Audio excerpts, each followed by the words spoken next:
The Way of Prayer. I'm Lisa Frost, a spiritual director and a member at University United Methodist Church. I've come to talk a bit about prayer. There are so many ways to pray. Let's try one now.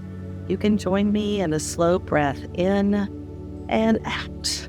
On an inhale, think breathing in love, and on the exhale, maybe breathing out stress.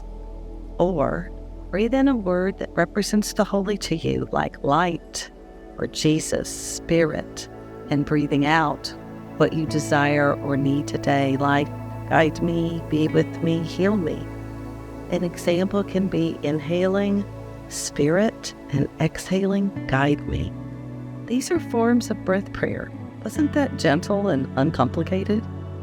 I'm going to categorize prayer a few ways, understanding there is no one way or right way to pray, and many of these practices overlap. There are many ways to think about and practice prayer. In broad terms, there are prayers with words and prayers without words, cataphatic and apophatic. Cataphatic prayer, praying with words is my simple definition, can also involve prayers using images and thoughts. Apophatic prayer is prayer with an absence of these things, a lack of words, using silence or a quiet mind in prayer. Each of these kinds of prayers can be individual or in community. In worship, we often recite these cataphatic prayers in unison, along with creeds and affirmations of faith. Of course, the Lord's Prayer would be a common community prayer. Meditation or centering prayer in a group is a way of apophatic prayer in community. Sitting with others in silence can be a rich experience. Both of these examples, the Lord's Prayer and centering prayer, can be practiced by an individual too. A great resource for types of prayer is Patricia Brown's book, Paths to Prayer. Let me give you her categories and a couple of examples of each. She writes about searching prayers, like praying with scripture and journaling, experiential prayer, fasting, centering prayer, and others, relational prayer, like confession and the examen, and innovative prayer, labyrinth walking, using prayer beads, and even dancing. These descriptions can be very helpful to us as we ask ourselves, how do I connect with God? And which of these practices might be ours for this time and season?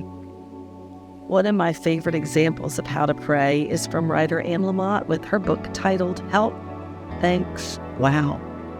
So help. What do you need? Where are you struggling? What do you need to confess? You can express this in a prayer that's verbal, silent, or maybe even by writing these thoughts in a journal. Thanks, including in our prayers words and images of gratitude for ourselves and others. And wow, including in our prayers the awe of a colorful sunrise, the smell of puppy breath, being overwhelmed with the peace of music.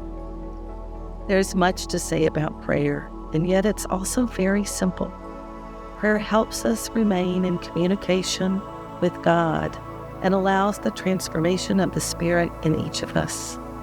John Wesley, the founder of the Methodists, advised, find all sorts of prayer, public, private, mental, vocal. Do not be diligent in one kind of prayer and negligent in others. Let us use all. If you found this video helpful or are interested in learning more about Christian practices, click the links below to check some of the other videos in the series.